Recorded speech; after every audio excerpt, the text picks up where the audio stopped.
Muito boa tarde, tudo bem com vocês?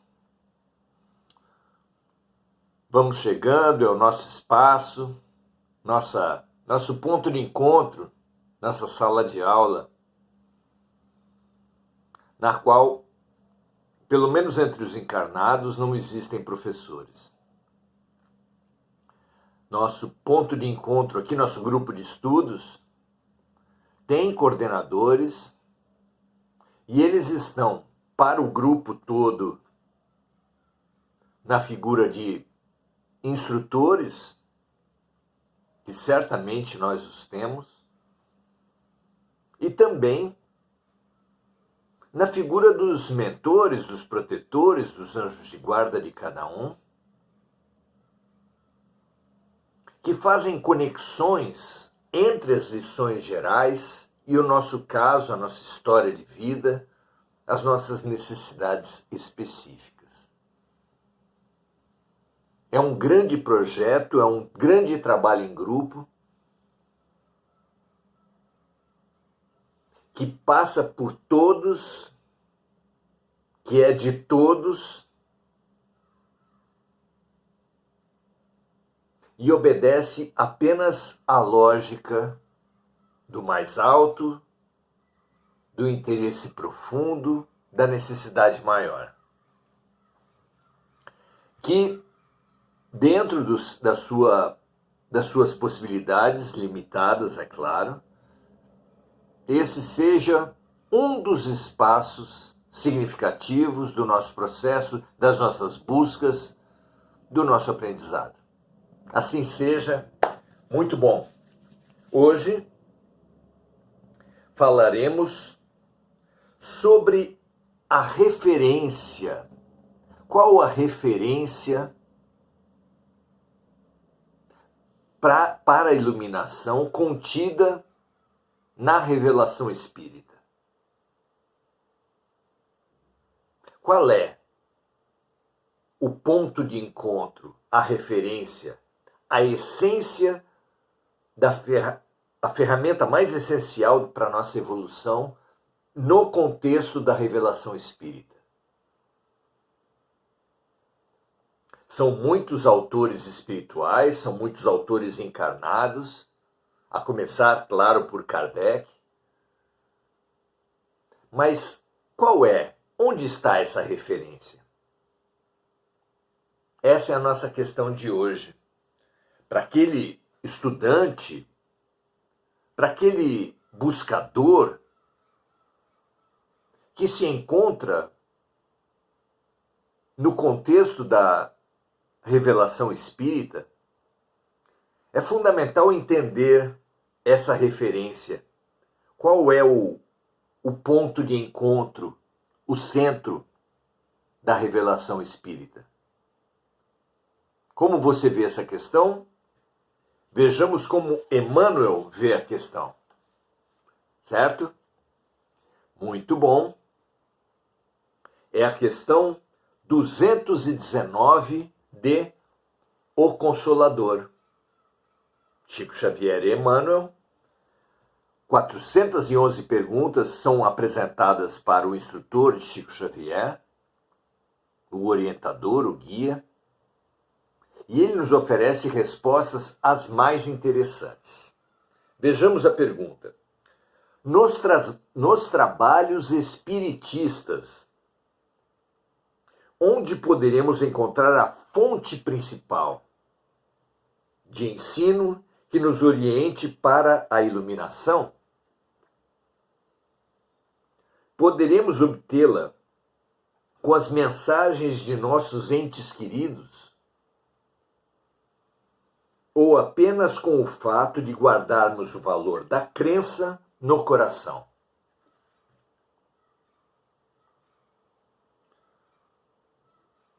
A fonte principal de ensino no Espiritismo são as mensagens dos entes queridos, as mensagens consoladoras, ou os princípios próprios da crença? O que vocês acham? Vejamos a resposta de Emmanuel. numerosos filósofos compreenderam as teses e conclusões do Espiritismo no seu aspecto filosófico, científico e religioso. Todavia, para a iluminação do íntimo, só tendes no mundo o Evangelho do Senhor, que nenhum roteiro doutrinário poderá ultrapassar. Kardec é uma referência importante e até óbvia dentro do Espiritismo, mas, repetindo Emmanuel, para a iluminação do íntimo, só tendes no mundo o Evangelho do Senhor, que nenhum roteiro doutrinário poderá ultrapassar. Aliás, continua ele, o Espiritismo em seus valores cristãos não possui finalidade maior que a de restaurar a verdade evangélica para os corações desesperados e descrentes do mundo. Teorias e fenômenos inexplicáveis sempre houve no mundo. Os escritores e os cientistas doutrinários poderão movimentar seus conhecimentos na construção de novos enunciados para as filosofias terrestres. Mas a obra definitiva do Espiritismo é a da edificação da consciência profunda no Evangelho de Jesus Cristo. O plano invisível poderá trazer-vos as mensagens mais comovedoras e convincentes dos vossos bem-amados. Podereis guardar os mais elevados princípios de crença no vosso mundo impressivo. Todavia, esse é o esforço, a realização do mecanismo doutrinário em ação, junto de vossa personalidade. Só o trabalho de autoevangelização, porém, é firme e imperecível. Só o esforço individual no Evangelho de Jesus pode iluminar, engrandecer e redimir o espírito, porquanto, depois de vossa edificação, com o exemplo do Mestre, alcançareis aquela verdade que vos fará livres.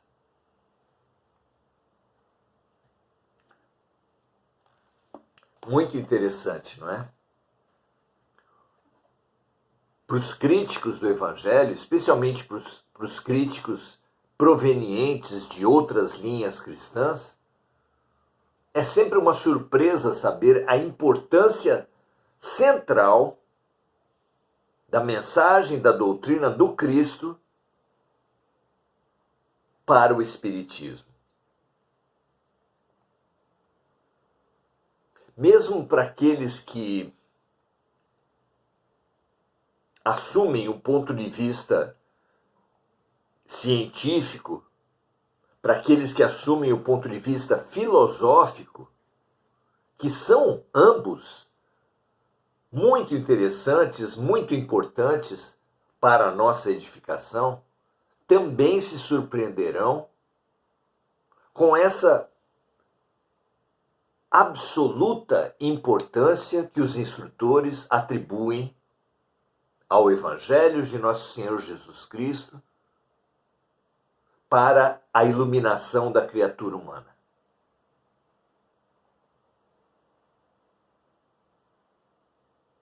Alguns podem se sentir incomodados sem saber por quê.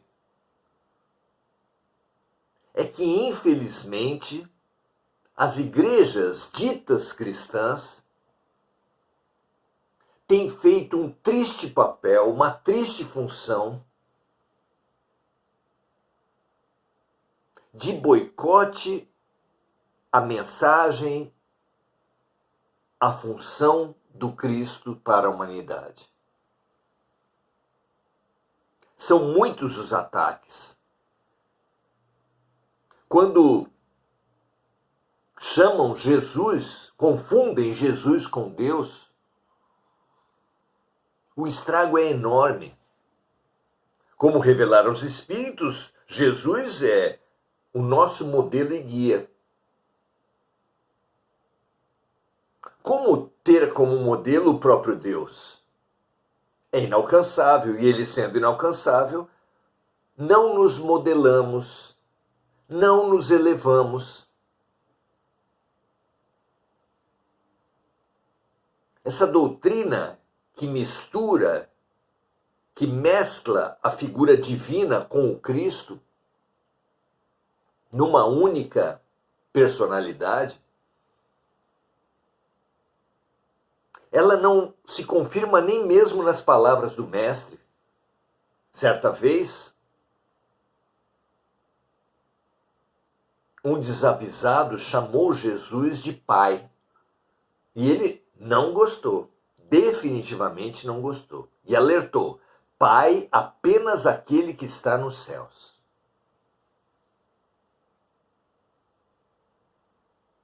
Há inúmeras passagens nesse sentido, e nós precisamos perceber os prejuízos que tem das doutrinas cristãs frente à figura, ao papel e à mensagem do Cristo. Jesus, em momento algum, apresentou os ritos e dogmas e interesses que, para as igrejas cristãs, são centrais. Jesus nunca colocou o dízimo como obrigação dos seus seguidores, a confissão, o casamento, a extrema-unção, o louvor. Em relação ao louvor, parte central de grande parte dos cristianismos populares modernos, ele disse claramente: nem todo aquele que disser Senhor, Senhor, entrará no reino dos céus, mas sim aquele que fizer a vontade do meu Pai. A prática cristã, segundo Jesus, é muito mais importante que esse louvor tão perseguido, tão demonstrado com expressões comovidas, de joelhos, mas que não apresentam respaldo na postura do próprio Cristo. Vejam, amigas e amigos, os dogmas, as crenças, os interesses tão típicos das instituições,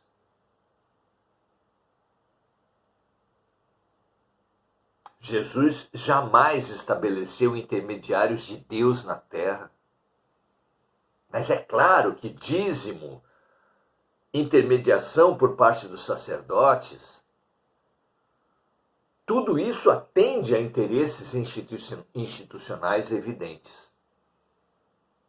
Projetos políticos, projetos econômicos dependem dessa confusão. O Cristo, porém, é muito maior que isso. Nós mesmos, estudantes, precisamos diferenciar. Muitos ateus fazem confusão entre ateísmo e antirreligiosidade. Muitos que têm preconceito contra o Cristo fazem confusão entre o Cristo e os cristianismos. Nós precisamos ter discernimento. Nenhuma instituição humana poderá ser confundida ou representar Deus para a humanidade. quando Jesus fala a César o que é de César e a Deus o que é de Deus, nos dá uma chave fantástica nesse sentido. Saibamos perceber na vida, no outro, em nós mesmos e nos cristianismos aquilo que é humano daquilo que é divino. E demos ao que é divino o papel que divino é, da crença, da fé, do cumprimento, da obediência. Mas precisamos, com a mesma ênfase e lucidez, dar ao que é humano das religiões a relatividade, a observância, a análise, a vigilância e a crítica.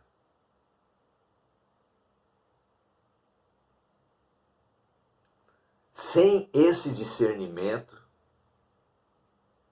é por não termos esse discernimento que muitos males acontecem na Terra, no campo religioso especialmente. Ora, por que pessoas fazem doações do patrimônio de vidas inteiras, doando apartamentos, casas, carros? Por que pessoas deixam orientar o seu voto pelos interesses dos sacerdotes, dos pastores e padres e palestrantes espíritas? Porque não há religião sem problemas, exatamente por serem humanas. Por que as pessoas se deixam levar por sugestões de caráter sexual que abrangem igualmente todas as religiões? Exatamente por confundirmos aquilo que é dos homens com aquilo que é de Deus. Urgente conseguirmos esse discernimento, esse entendimento, em salvação de nós mesmos e das valorosas instituições cristãs, nas quais, porém, precisamos, se quisermos, nos inserir atentos, lúcidos, críticos, racionais. A fé raciocinada não é prerrogativa, não é exclusividade do cristianismo. Todos os cristãos de todas as inúmeras correntes, e digo mais, todos os religiosos de todas as correntes, se diferenciam exatamente pela autocrítica.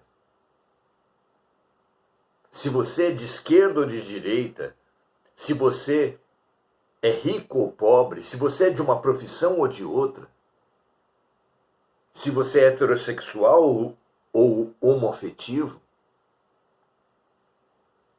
todos devem ter uma visão racional de sua posição no mundo, de sua postura,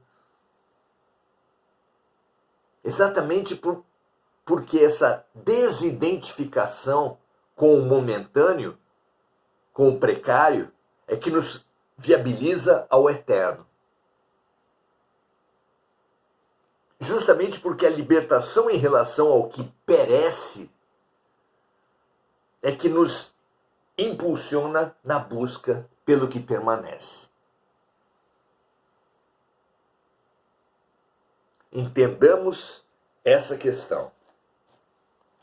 Compreendamos a diferença de uma coisa para outra. Se você é espírita, mas também se é católico, se é evangélico, se é messiânico, se é umbandista, todas religiões cristãs, entre outras. Mas também Rosa Cruz, hinduísta, budista, muçulmano. Jamais dê a homens poderes divinos e jamais dê a Deus características humanas. Esse Deus de ira, de violência, de vingança, esse Deus dos exércitos, é um Deus humanizado. É um Deus relativizado, enfraquecido, empobrecido. Um absurdo. Tanto quanto os sacerdotes infalíveis, os representantes de Deus na terra, os cantores idolatrados, os palestrantes idolatrados. Mesmo Kardec não deve ser idolatrado. A tudo e a todos devemos sempre estudar com senso crítico, com lucidez, com equilíbrio. O que você acha disso? Não é assim? Não deve ser assim nos nossos próprios amores? Não há problema nenhum em gostar de plantas, gostar de pets, animais em geral. Problema nenhum em nos apaixonar, em amar os nossos cônjuges, nossos filhos, nossos parentes, nossos amigos, mas jamais perdendo a lucidez. O próprio mandamento maior deve nos servir de base. O primeiro mandamento, segundo Jesus, é amar a Deus sobre todas as coisas. O segundo é que amar o próximo como a nós mesmos. E isso revela muito. Essa programação absurda que nós temos tido, dos romantismos, dos heroísmos, dos fanatismos, que em suma dizem: pelos meus amores, pelas minhas crenças, pela minha fé, eu faço qualquer coisa. Não! Isso está errado. Quem tem um filho, quem se apaixona e não pensa isso, pelos meus amores eu faço qualquer coisa, pelo meu cachorro, está errado, meus amigos. Nosso primeiro compromisso é com Deus. Deus, que é o perfeitamente bom, perfeitamente justo. Isso quer dizer que pelos nossos amores, nós devemos sim fazer tudo, mas tudo que for certo, justo,